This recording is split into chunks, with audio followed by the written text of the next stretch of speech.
Welcome to Invest in Yourself, the Digital Entrepreneur Podcast. Join the podcast mogul Phil Better as he interviews successful entrepreneurs that make their living in the digital world. Now, let's join your host, Phil Better, and his special guest today on Invest in Yourself, the Digital Entrepreneur Podcast. Hello and welcome back to another episode of Invest in Yourself, the Digital Entrepreneur Podcast. Pardon me. I'm your host, Phil Better, the podcast mogul, and I'm so happy to introduce our guest today. Our guest for over the last 2 decades worked as the general manager of sales for a successful multi-million-dollar business, coaching high-performing, high-commission-based sales teams.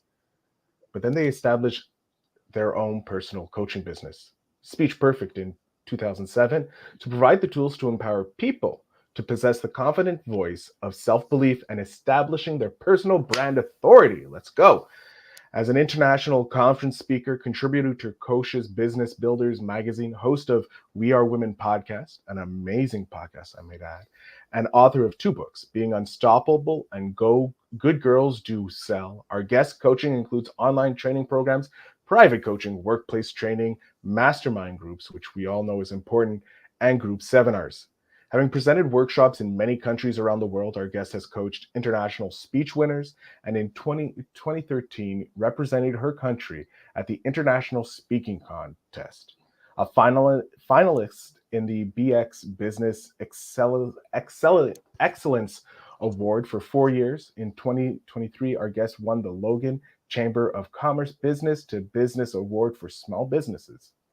From Alaska to Japan, New Zealand to Hawaii, and around Australia, audiences described our guest as brilliant, powerful, and informative. And now, without further ado and more hurrah, let's welcome our guest, Janeen Vosper, to the show. Janeen, thank you so much for being here. I was completely blinded. Oh my God, I forgot. Such a humiliation, but it's fine. It's audio, so we're good. Janeen, how are you doing? Thanks, Phil. I'm really pleased to be here. This is the second conversation we've had, and I know how much fun it is to be on your show. I am so excited. Our first conversation was about your podcast, We Are Women, which was amazing. You shared a great story there, and I'll definitely have it linked in the show notes down below. But today we're going to be talking about your journey in entrepreneurship. So with that said, my first question, we're going to jump right into it. Why did you become an entrepreneur? Why did you leave the high successful multi-million-dollar company to be like, no, I'm going out it alone into myself? Why did you invest in yourself?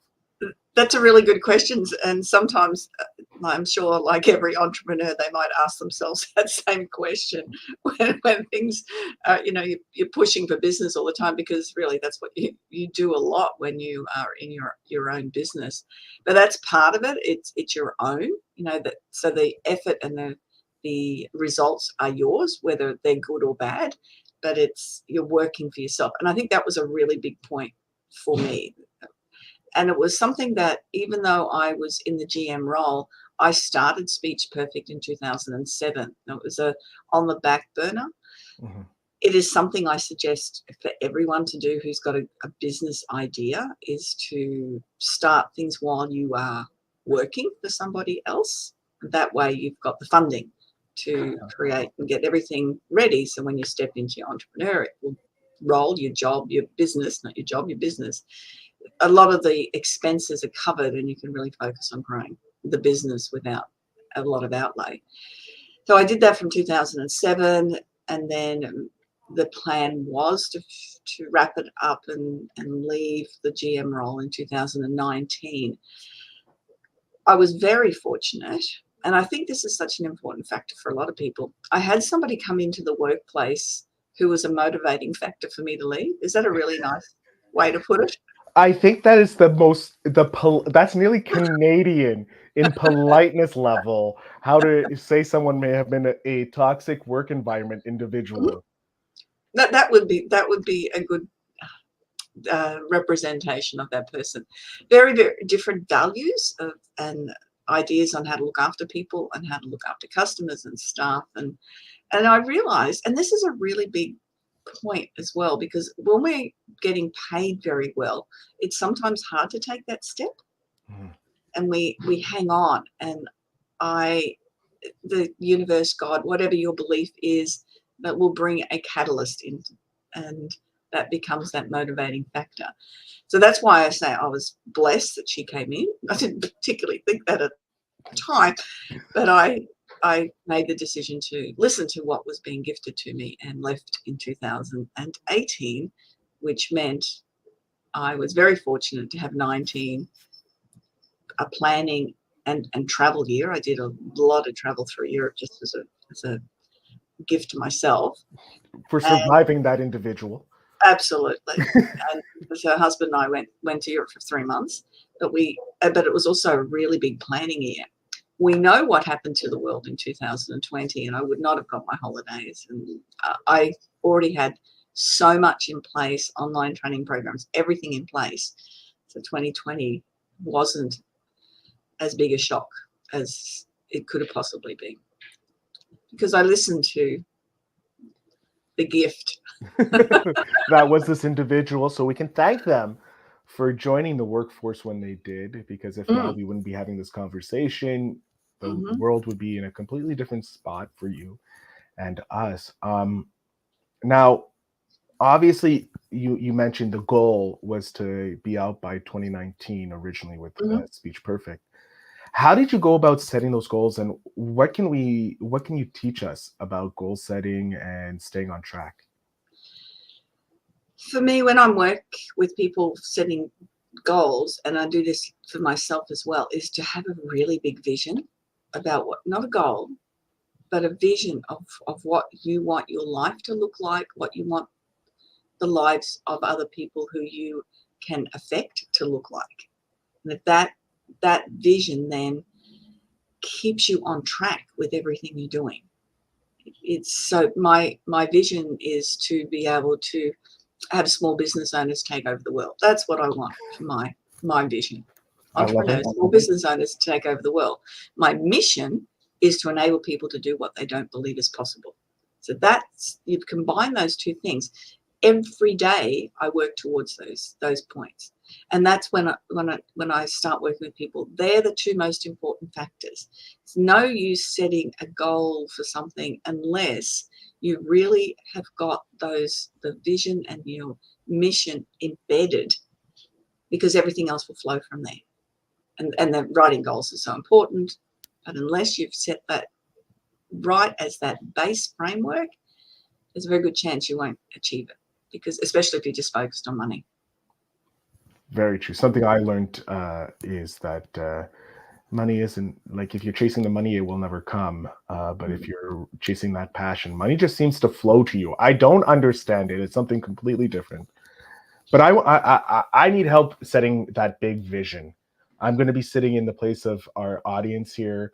How do you first go about? How would you suggest people go about when they're starting their entrepreneurial journey to set that huge goal, not goal, but vision of what they want to create or change the world how they see fit? It really is dependent on the industry or the product or the service that they're going to offer. But it's very big picture. Like I said, mine was to have small business owners, entrepreneurs take over the world. So that is a very big picture, and it's very ambiguous as well. But if that is, I always also say, make it something you can see, something that becomes tangible, rather than looking at big corporate offices. We're looking at all of these individual businesses. But thinking about with what you do and the millions of people that you are reaching around the world with your podcasts, is how is that affecting their lives? So from that vision is, could be something along the lines of, providing a service to people. It's more your mission. Then that gets a bit complicated. The mission usually starts with the word to do this, to do something. Imagine it is Mission Impossible and Tom Cruise has been given, if you choose to accept it, that's where the mission comes in. So this is where you choose to accept it. And then you can get more tangible. So if I say my mission is to enable people to do what they don't believe is possible, I will do this by the X, Y, steps Z. within the training things. Yes. So taking it back from these are the services I provide, then or this product I provide, then what does that look like as a big picture?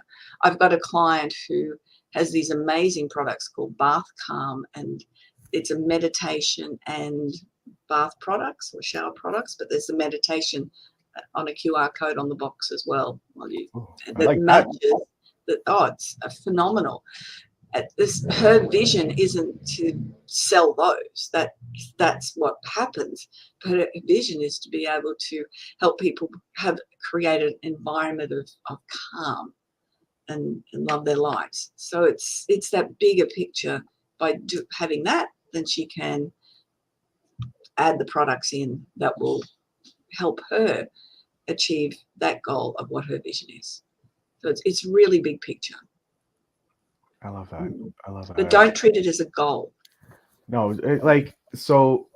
Well, I'll use myself as an example. My big picture is to help 1 million podcasters monetize their podcast. Like that's my big vision, because Yeah. at that point it's like, okay, I have changed 1 million people's lives. I think I'm good. Like anything, I'm good, right? So like that's my big vision to for this business is to help 1 million podcasters monetize their podcast. So the mission is to help podcasters monetize their podcast by showing them different methods. There we go. There's my hey, look at that. I got my vision and my mission. Well, I will ask you, if 1 million people, if you have 1 million podcasters get the opportunity to share their message, what happens then? What is that light at the end of the tunnel if you can do that? It means I've changed generations, because That's your vision. to change generations. Yeah. Yeah, that's your vision. And your mission is to get the 1 million people. There we go. Look at that. Oh, if that's not proof in the pudding, I don't know what is for how it does. Now, you've helped hundreds of people change their lives, hundreds of entrepreneurs, small business owners change their lives by setting their goals, setting their vision, moving down and making those plans. Is there one particular maybe story that pops out in your mind that just lets you feel like what you're doing is exactly what you need to be doing? And I mentioned one of these stories in the podcast interview with someone listening to the podcast and just randomly turned up in a small country town in the outback Australia. And this person randomly saw my Gmail address and mentioned that she listened to the podcast and had a big fan moment, a little whole fangirl thing when I said, oh, that's me and that's mine. But it was how she changed her life and her career and moved out of a situation by doing that, and then moved into a different role that then created a life where she could give the opportunity to help her family, which was a very, very big deal for her. So that's one story that particularly sticks out. There's so many of those with I'll go back to the bath calm lady. Yes, I like this lady already, because I'm like, I love meditation. So, and taking a bath is something I know I need to do. Fabulous range of products. And there's that amount of thought that's gone into them.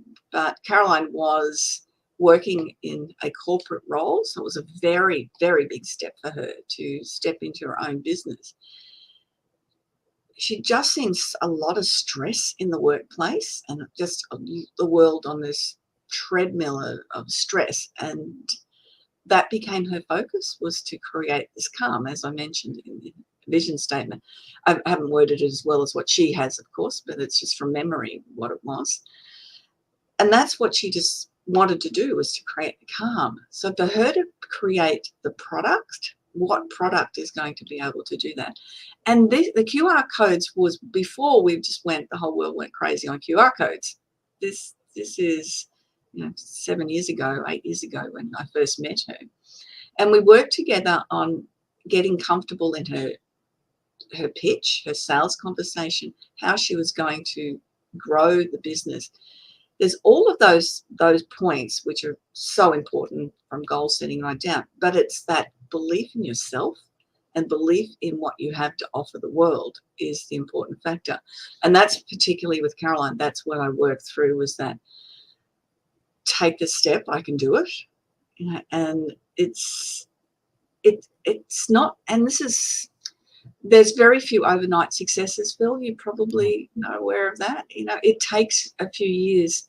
3 years is a good time frame to recognize whether you're having successes or not. And as we know, the world changed a little bit in the last few years. So with Caroline's business, it's now really hitting that tipping point. And seeing what that's bringing to her, the excitement. And this is one of the things in our own business, isn't it? When we see those successes, again, the bottom line is really nice because it creates the lifestyle that we want. But it's that knowing within yourself you've created something that is yours. I think it's the best way to say that.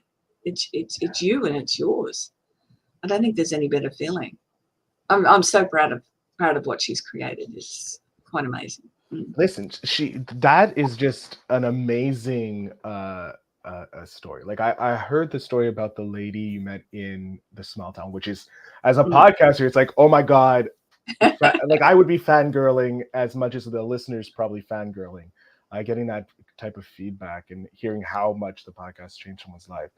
But on the business side, having this lady who was terrified to quit her corporate job, which we all know because we all grew up being told, hey, the corporate world's the safest place. And in the last few years, we've seen it's not so much, but still we have that ingrained belief. Take the leap.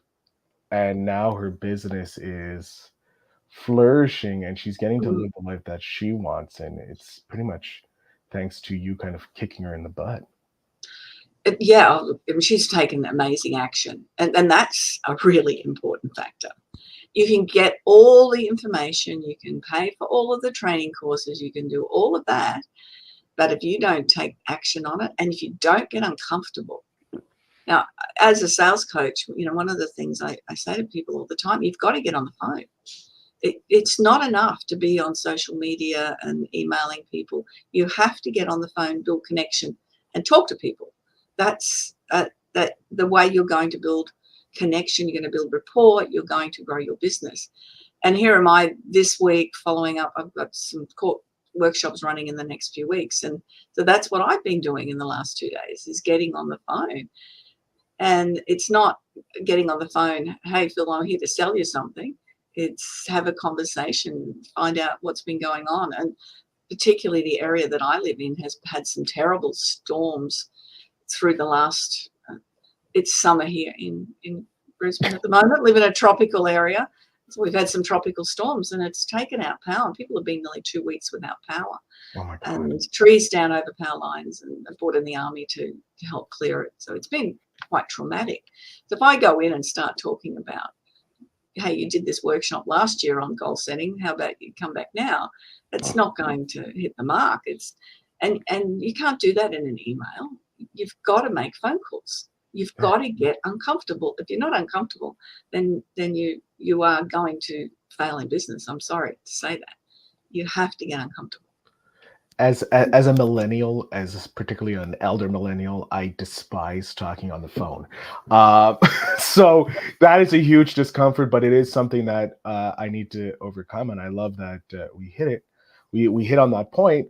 How being uncomfortable in business, when does it start becoming comfortable again? Like when do I say, hey, okay, I'm comfortable at this? Should I take on too many discomforts in business, or should I just focus on one at a time? What is your suggestion? I don't think I'm ever going to get comfortable around accounting and bookkeeping.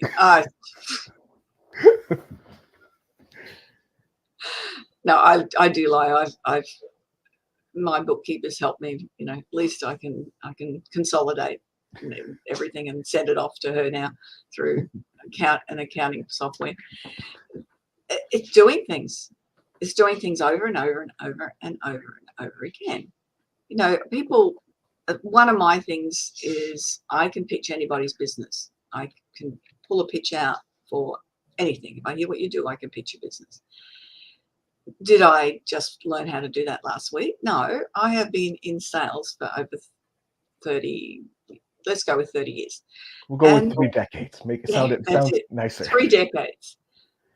Hence why I can do that. And plus words are my thing because I'm a speaker coach as well. So you put the two together, it becomes a pitch.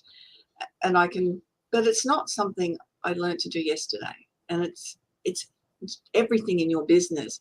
A lot of people move into their own business because they're a good technician.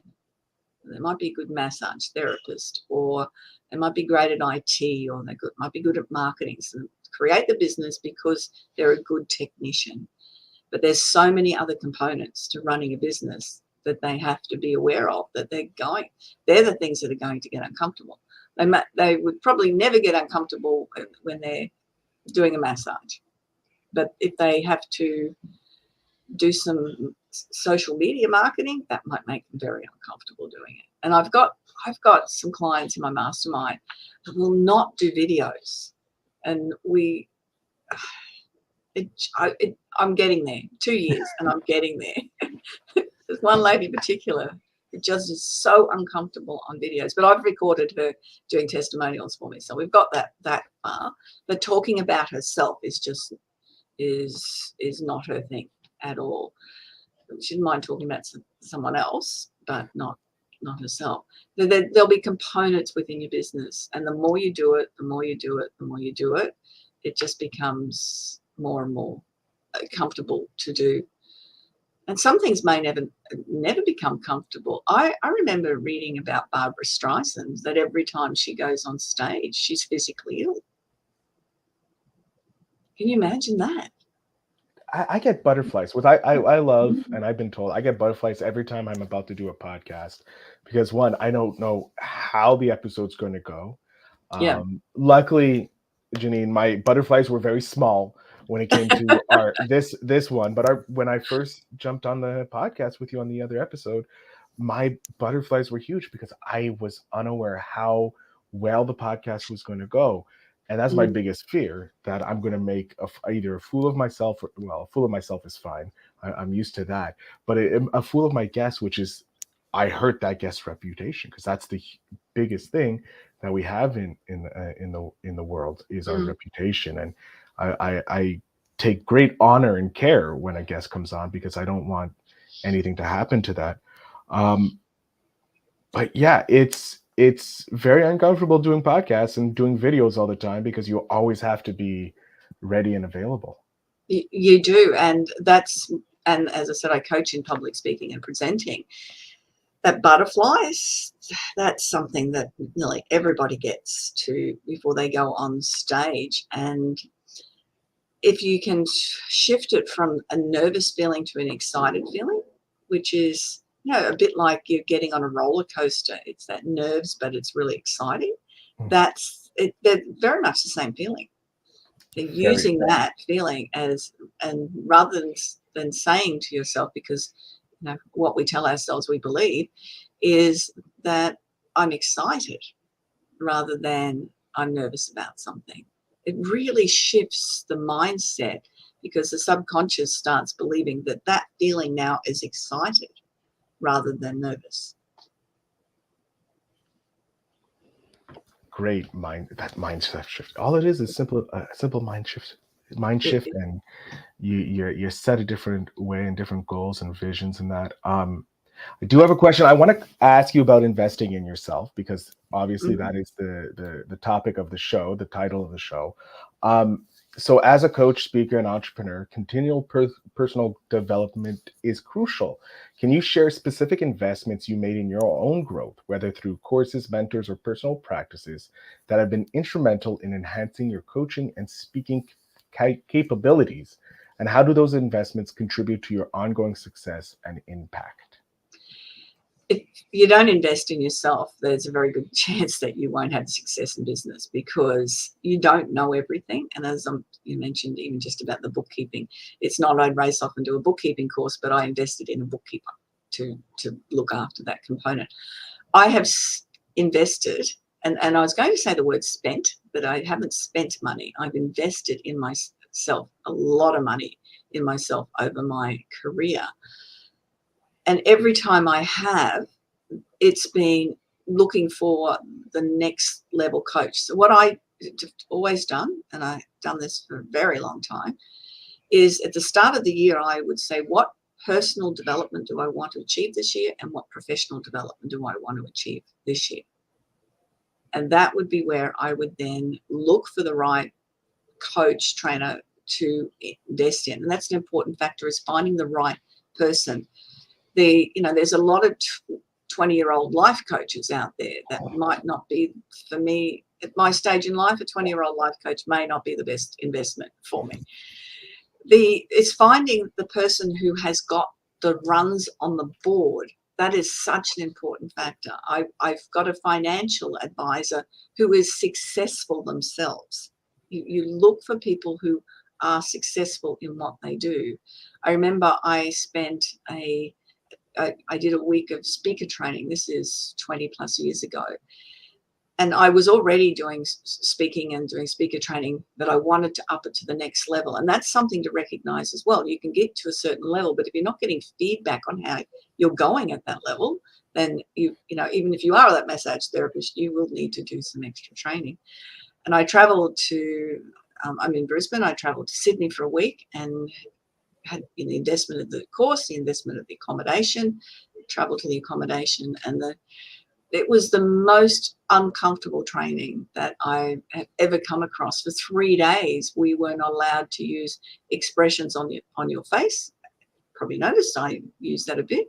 No hands, no gestures, nothing for 3 days. And to be able to stand and just in presenter stance, hands down by the side, and to be able to deliver your message, but make sure that your voice is animated and not necessarily your gestures. That must have been so fun. It was. It caused breakdown for everybody. It really. I was amazed at the challenge of just how difficult it was. But now I have no issue at all of standing in front of 1,000 people in an audience and just being present and standing there, and not having to do all of the big gestures and things to engage the audience. I can plan those things, but not do them as unconsciously. Everything's very conscious, natural. I like that. I love that. Ooh, that is a good training. I'm going to have to go look at that training because maybe it can help me with the podcasting. And look, another one, I spent a whole year coaching, weekly coaching, and it was a lot of the IT components where that wasn't my expertise, automated emailing, just setting up a whole lot of background things that now my life's so easy. I have scheduled out, I've got workshops running all year. On my email list, I've scheduled out the reminders to clients to the email list for the whole year. I know. Hey, I'm 100% behind that. I teach people how to use for podcasting, how to use the automation emails to help guests get the best thing, to for fans and automate. Like I rarely post for people to come on my podcast because I have set up so many automations and like to fill my calendar so that I'm good. That's the one thing. Yes. Yeah. It's the best. You don't have to be as organized as having all these set out a year ahead. But it means I have a lot of free time to travel because I don't have to worry about it anymore.